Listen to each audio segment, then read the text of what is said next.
Pronunciation Pro. Pronunciation Pro.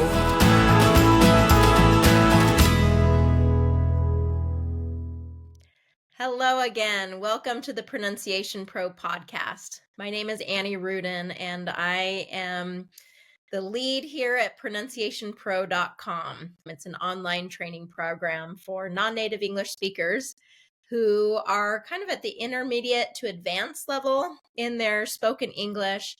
However, they're struggling with clarity, being able to pronounce things clearly in English, and struggling with confidence, to feel confident speaking English. Today, in this podcast episode, we are going to talk about a very universal feeling that we have as humans, and that is loneliness. Now, loneliness seems like a topic you wouldn't necessarily want to be talking about, but I think it's important to talk about, especially within this community of non-native English speakers, people who are needing to navigate their day-to-day life in a language that is not their native tongue. I think this feeling of loneliness is very real and very strong for our community here. And I think it's important to be able to discuss it and to provide tools and strategies to be able to handle that loneliness in a healthy way. As I have worked with non-native English speakers and a lot of immigrants to the US and Canada and other English-speaking countries, I have had many opportunities to talk to our students about that experience that they're having in a country that is foreign to them and speaking a language that is foreign to them, and just the experience that is for them and for you. So you are probably, if you're listening to this, you're probably in that situation where you are struggling to connect with people, and that creates loneliness. So I am very passionate about communication, not just because I love words and I love grammar and vocabulary and pronunciation and sounds, but I love connection. I call myself a connection junkie, which just is a funny phrase of saying that I can't get enough of it. I love connection with people. I love how communication creates that connection. And I love helping our students learn how to communicate more effectively so that they can have that connection. And I know that maybe connection is not always the primary reason for learning to speak English fluently and clearly, but I think most of the time it is. If we really boil it down and we really get to the core of your motivation to speak English clearly and confidently, is because you want that connection. You want to connect with colleagues. You want to connect with your boss. You want to connect with employees. You want to be able to create a network of people. You want to have community. You want to strengthen friendships with other people. Often my students, they have good connection with their family because it's in their native tongue. Their family tends to speak their native language, but it's outside of that family unit where the disconnect happens. And especially for many of our students who have immigrated and maybe are alone here in the United States or in an English-speaking country, or they've brought their family over, but the majority of their life is being spent navigating an environment that is not familiar to them. And that creates disconnection, that creates loneliness. And it's a very real and strong emotion. I like to think of loneliness as just as harmful to us emotionally as, breaking a leg or having a major wound is to us physically. There have been a lot of studies about loneliness as far as the damage that it can do to us if it's prolonged, if we continue in that state of loneliness and we don't have strategies to overcome it. So today I want to address that, and I'm going to give you 6 strategies as a non-native English speaker that you can do to overcome and to, handle and deal with this feeling of loneliness or disconnection in a healthy way so that you can create more connection. The antidote to disconnection is connection, right? The antidote to loneliness is connection. We're going to connect with others.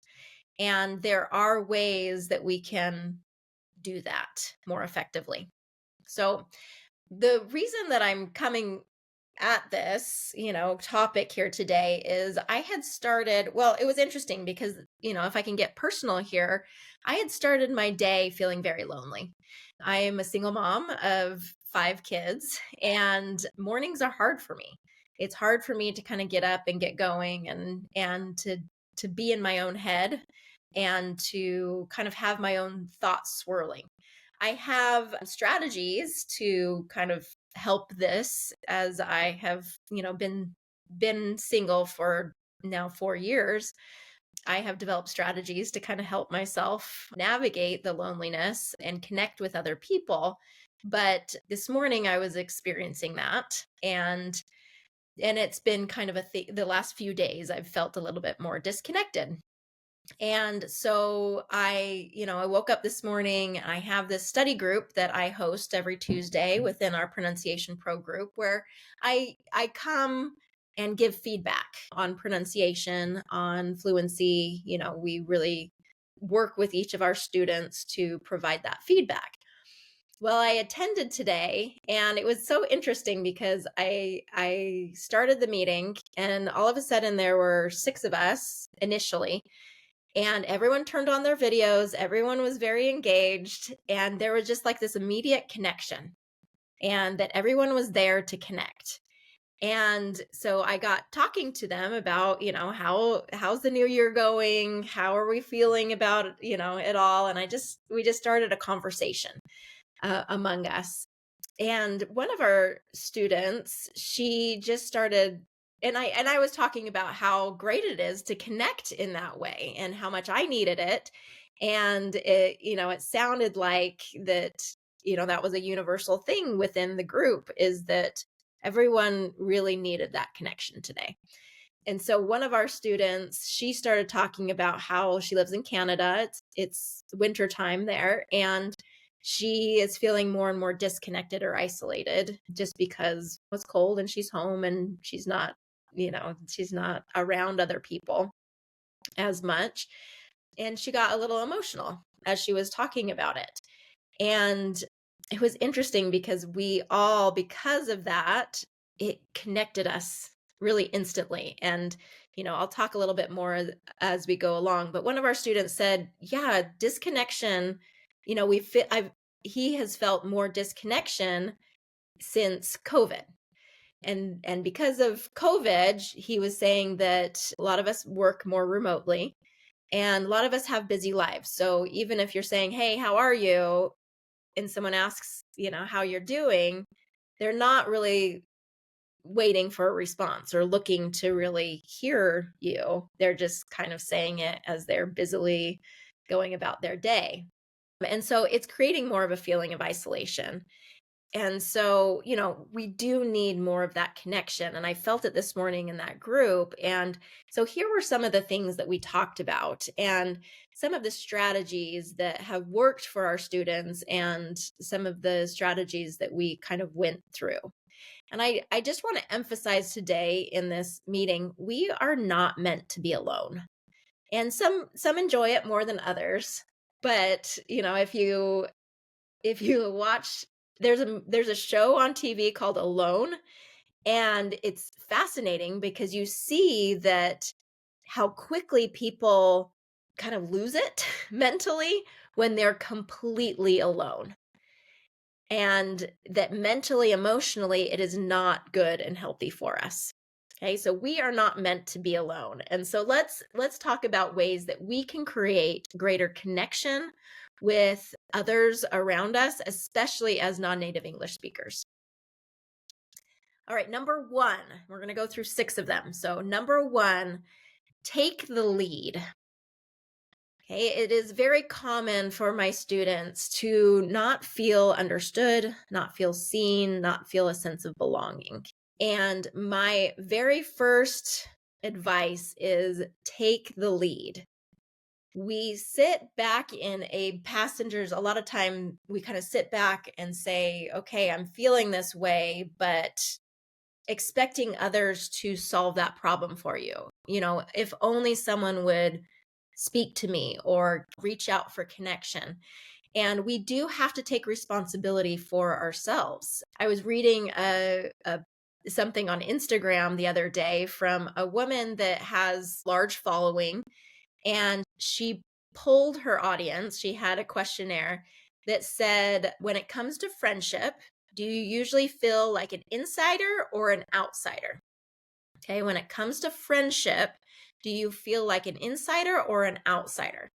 And when she got the results back, it said that 86% felt like an outsider. So, of the tens of thousands of people that she polled, 86 of them felt like an outsider. And she was saying how this was very interesting to her, because then she kind of was looking at the specific people, and people who she thought would, were really popular or really kind of connected with people, they were even saying they felt like an outsider.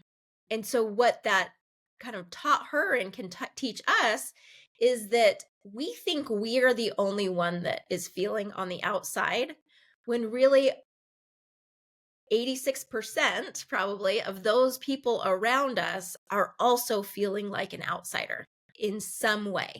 So for non-native English speakers, it's feeling like, well, I don't speak like everyone else. I culturally don't understand everything. I'm clearly an outsider. Whereas the people around you that you think are all connected and feeling connected and feeling on the inside, there's some insecurity, some self-doubt, some experience happening in their mind that makes them feel exactly the same way. Okay. So we can't assume that everybody else is feeling included and we're the only one not feeling included. So we do have to take that lead if we're wanting that connection. So engage in conversation. That is my number one thing, is engage in that conversation. Ask someone questions. Look outside of yourself and take the focus away from you and onto others. Ask questions, get to know people, start conversations, ask just anything you're curious about. And we'll kind of talk about other strategies of creating that connection here in a minute, but make that bid for connection. Make that attempt for connection. Some people will want to connect and others won't. But for those who want to connect, you have to give them an opportunity for that connection. A lot of times my students, as a non-native English speaker, because they're feeling insecure about their English or feeling like an outsider, they withdraw more and more. So they pull away and they disengage more and more because of that internal insecurity. Whereas that's just making the problem worse, right? That's making them feel more and more as an outsider because they're the ones pulling away. Whereas if you are moving towards the other person, you're creating that bid for connection. I have to think of my 14-year-old son, Jimmy. He struggles with friendships, and he is, doesn't necessarily have a great group of friends and people to connect with. So he's home a lot, and he kind of wishes that he had more connection with friends. And so I had told him, okay, well, you need to plan something. You need to create that connection, because I guarantee there are a ton of other 14-year-old kids who are at home just like you, thinking that everybody else is out at the parties or out enjoying time with friends, but in reality, they're sitting at home wishing that they had something to do. So it's up to you. I was telling Jimmy, it's up to you to initiate it. And so he did. He planned, an activity to get his friends together and for a holiday. It was Halloween here in the United States, and got his friends together and had a great night. They had such a fun time. He invited people. They were all excited to come, and they all had a great time. However, that was a one-time thing, and he kind of went back to his old patterns. And so we have to keep encouraging him, hey, you need to initiate. You need to take that action if you want something different. Okay? So take that lead. That's number 1. Number 2, practice gratitude. This is the antidote to any unhappiness, let's be honest, is practicing gratitude. And this was brought up by one of our students today. And he was saying that whenever I practice gratitude, I see how good I have it. I see the connections that I do have, and I'm grateful for those. And I, just take a minute to really see the gifts and the blessings that I have in my life that others really wish they could have, and that you have the opportunity to speak English and to live in an English speaking country. It really helps empower you and brings you into a much better mental space that you can then be in a better space to create that connection with others. Okay, so practice gratitude. Number 3, practice authenticity. Being uniquely you. So authenticity is being you and not pretending to be something you're not. So let's go back to that story today from the study group about one of our students who, she said she was talking about how isolating it is to be in Canada in the wintertime, and that she was actually thinking about this is what it was. She told me that in the mornings, usually she would listen to the radio, and she would hear all of the terrible things that were happening in the world, and it would really bring her down and make her feel really sad and depressed. And she said she replaced that with music, and that was really helpful for her to change that habit so that she can kind of boost her emotional energy in the morning and get that shift of mindset. And she was just saying that, when she gets thinking about all of the hard things in the world, it really is difficult for her. And she started crying, and she got emotional. And what was interesting about that is that she was being authentic. Okay. She was sharing her heart. She was sharing her emotions. She was sharing her feelings. And we all felt it. It's not that she had perfect pronunciation or perfect grammar and vocabulary, but she showed up authentically. And that connection that was created because of that was so strong. And here's what authenticity does, is it gives us all permission to be authentic. When she was authentic, it gave us all permission to open up our hearts and to be authentic. She took the lead on that. It was interesting though, because once she kind of got emotional, then you could feel her kind of pull away and kind of get embarrassed, because she was like, oh, I shouldn't get emotional. And she started apologizing for it. Oh, I'm sorry I got emotional. I really shouldn't do that. But really, there's nothing to apologize for, because she really gave us a gift at that time.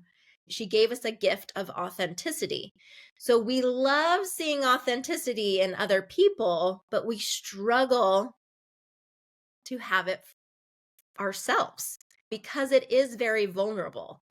Opening up our heart and sharing who we are and sharing ourselves with others is vulnerable, because others can judge us. Others can reject us, or they can say something harmful that can kind of hurt. So it's easier to create like a wall or a barrier on our heart. However, that's not where connection really is found. So there is a risk to connection. As we show up authentically, then it allows others to show up authentically, and that connection is created. So I guess my challenge for you is, how can you embrace that authenticity? Okay. How can you embrace who you are, uniquely you, and show up more authentically? So, English isn't your first language. You are going to make mistakes. You are going to say things imperfectly. This is you. This is your unique journey. In order to progress in your English, you have to make mistakes, and that is part of the process. And so how can we embrace that more? So in my life, being a single mom, this is me. I've been divorced. Okay? I really struggled to own that for a while. It's now been 4 years, and so I'm overcoming kind of the shame of that I've felt about it. But I at the beginning there was shame about that, and I disconnected. Like I wasn't willing to share that piece of me and own that piece of me, because there was some embarrassment around it and some shame around it. But over time, I have stepped in to that and recognized that this is part of my story, and it's nothing to feel ashamed about. It's a very common experience for a lot of people. And actually, the more I've been able to step into that and to own that and to share that side of me with others, the more connection I've had with other people. The more I've been able to really connect with others who have gone through either the same thing or a similar challenge, or even just that feeling of loneliness, right? I've been able there's gifts in the challenges that we have in being able to create compassion for ourselves and for other people. And so when I feel like that it's created me being authentic about the challenges that I've faced in my life as a single parent, has allowed others, me authentically sharing has allowed others to share their own challenges and struggles with me, which creates a lot of connection. And so I am grateful for that now. I'm grateful for that challenge. I'm grateful for that brokenness that I felt, because it created these cracks in my heart that have allowed others to come into my life that I think that otherwise I would have struggled to really connect with. So I want you to think for yourself the struggles and the challenges that you're facing as a non-native English speaker and someone who is adapting to a new culture, a new environment. How is that helping you connect with others? Or how can it, if you are more authentic in embracing that piece of you and seeing it as a gift more than something to be embarrassed about? Give some thought about that. How can we embrace that authentic self more and share in our authenticity so that we can connect in a greater way, in a deeper way with others? Okay. Number 4 is our tools for connection. Practice curiosity. Okay, this is kind of also known as active listening. Okay, listening to learn and to understand. I feel like you all are pretty great at this because you have experienced something that really has humbled you and put you in a place of really being humble, being curious, being willing to learn. And there is such a gift in that curiosity. In every conversation, there's something to learn. And I want you to look for value in what others have to teach you. Okay? Everyone has something to teach us. Having that open mind and having that open heart when we're listening to others or engaging in conversation, it is such a connection, and it's such a connector. One of our students brought up the quote today from Ralph Waldo Emerson that says, "In my walks, every man I meet is my superior in some way. And in that I learn from him." Okay, so everyone has something to teach us. I think sometimes we do have our stereotypes, we have our judgments about people, and If we can approach conversations, approach people with this attitude of everyone has something to teach me, it's going to create more connection, because those who maybe would have been written off or not valued as much are going to feel valued from you. And hopefully, as you open up and you receive others with that openness and that curiosity, that will help others receive you with more curiosity. It's not why we do it. And that's kind of that like a transactional love that we're giving others, but really just an unconditional curiosity, right? I'm going to be curious about you, not so that you'll be curious about me, but that just this is who I want to be. Same thing goes with love, of just, I'm going to love you not because I'm expecting love in return, but that this is who I want to be. And this is how I want to show up and how the kind of person I want to be. Okay. So we want to show up with curiosity because we do desire that connection. And we know that connection comes when we're curious and we find value in the other person. It will also help you step into conversations more when you see the people around you not as threats. A lot of times when you go to a party or you go to a group of people or go to a meeting or talking with colleagues, it's like, oh no, they're going to judge me. Oh no, they're going to reject me. Whatever fears that we have around speaking up and speaking to people, we can reframe that as, these people all have something to teach me, and I cannot wait to learn what they have to teach me. And it will bring this energy that allows you to step into that conversation instead of away from. All right, number 5 in our tool bag of connection, we need to work on and overcome our tendency for perfection. Okay, perfection. I love the definition that Dr. Jennifer Finlayson Fife gives about perfection, is that perfection is us striving to exist beyond the human condition. Striving to exist beyond the human condition. So really, perfectionism is us trying to be not human. We're rejecting the reality of being human, of our human experience, because being human is inherently imperfect. The nature of being human is imperfection. So making mistakes is the way of the human life. That's how it's designed. So perfectionism is resisting the very nature of life.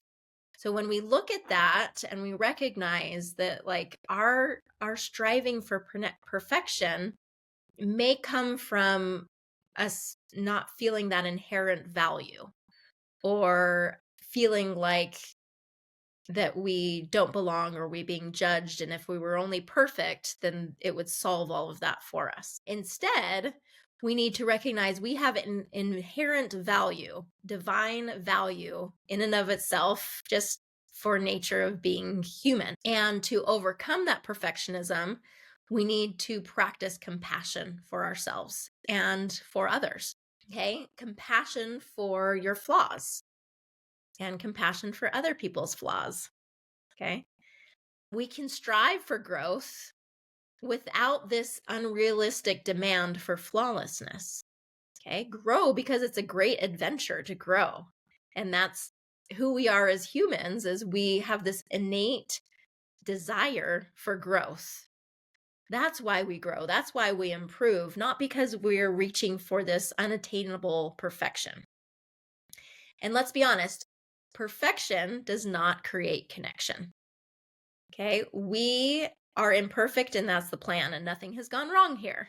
That's how I have had to reframe it in my mind, because perfectionism is something that I grew up with. It's something that I think was just in the culture that I grew up with, and probably similar to yours, is that striving for perfection, but it doesn't create connection. we connect with people more when they're authentic and less when they're perfect. So think about it, think of coming across someone who you perceive as being perfect. Okay.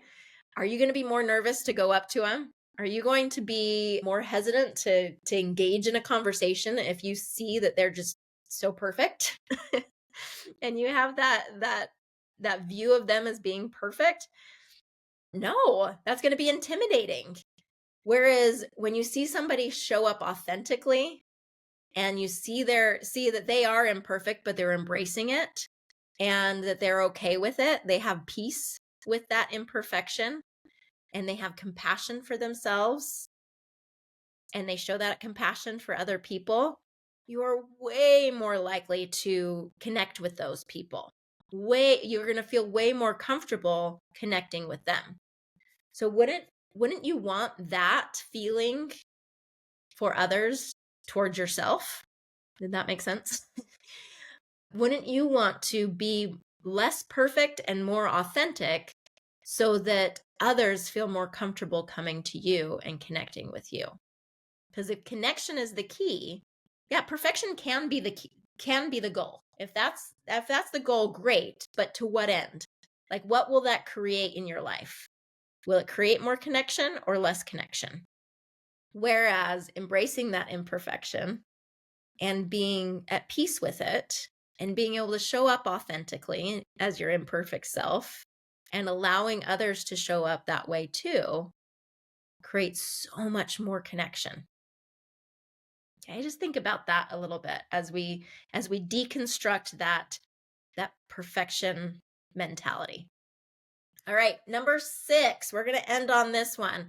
Number 6 in our toolbox for connection is practice connecting with a higher source. Okay. So for me, that is God and Jesus Christ. I'm a Christian, and that practice, that spiritual practice for me started at a very young age of connecting through prayer to my God and to learn more through scripture of Jesus Christ and to create that connection with them. And it feels at this point in my life and throughout my life, it's felt like a very personal connection. And it's interesting because that connection is with us no matter what. So whatever your spiritual belief is, I recommend that you practice connecting with that higher source. So through prayer, through meditation, through however you best connect with that higher source, that is practice for connection. Okay. Prayer is always, that higher source is always available. You don't have to, they're never busy. They're never too busy for you. Okay. That your divine family, that communication is being practiced with heaven. And it's not just a vending machine type of communication. It's not just transactional, like, hey, will you give me this? Will you give me that? I like to practice that communication with a higher source in a way of, just like we're talking about here, curiosity, authenticity, showing up authentically, especially when I'm mad or angry or, mad or resentful or frustrated or lonely or whatever the emotion is, being able to show up and communicate that with God in a way that is just open and honest and authentic. Okay. That is a practice for connection. That helps us practice connection in a way that helps us with connecting with people around us. Okay. So that experience is communication. And for me, that prayer it's seeking wisdom. It's seeking alignment. My will with God is my will in alignment with God. It's asking for that Holy Spirit to be with me. And it's seeking that peace. No matter what's happening outside of me, I know that through that communication with heaven, I can create peace within myself, or that spirit can help bring peace within myself. And so that I think it's very powerful. that design of connecting with heaven helps us practice real, authentic connection. It helps us practice authenticity. It helps us practice curiosity. You're curious of seeking that wisdom, seeking divine help, and knowing that. And as I'm kind of thinking about this is just now coming to me, is that communication with heaven encompasses all of the things, the tools that we've been practicing here. So taking the lead, initiating prayer, okay, helps us practice initiating, right? Practicing gratitude, being able to pray and express our gratitude for the things that we appreciate in our lives. It's a practice of communicating that gratitude. Number 3, practicing authenticity, when we can go to God authentically, not as not in perfection, right? God does not want a perfect son or daughter. He wants us. He wants our real, true self. He wants us to open up our heart and to show him exactly who we are. He already knows who we are, but he wants us to practice communicating in a way that's authentic. Okay.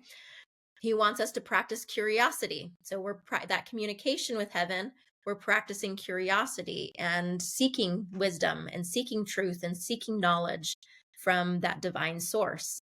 And, in that 5th one, perfectionism that we talked about, overcoming perfectionism, we can practice that in prayer. We can practice that communication of not just saying the right words or saying it the way we're supposed to be, but being as authentic and real as possible and embracing that imperfection.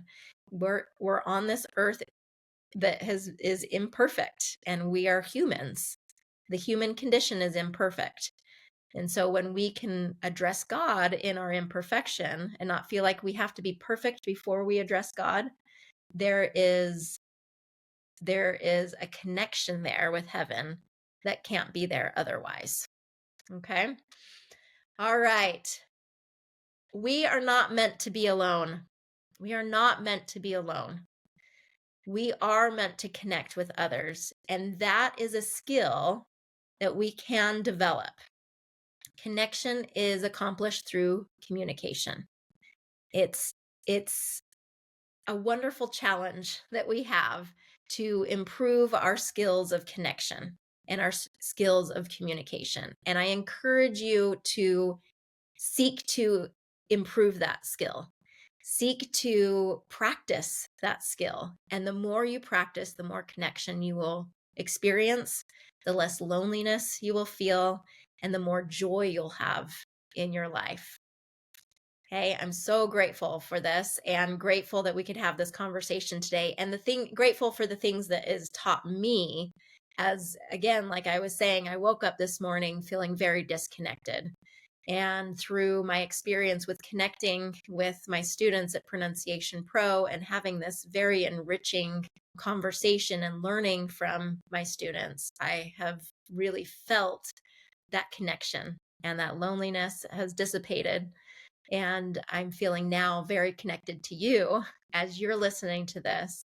And I hope you feel that connection to me as well. If you want more connection and want to practice these skills more in depth, come join us at pronunciationpro.com. Come join our community. Come practice communication with us. We'd love to have you there. All right. Have a great day. Bye. Pronunciation Pro. Pronunciation Pro. Pronunciation Pro.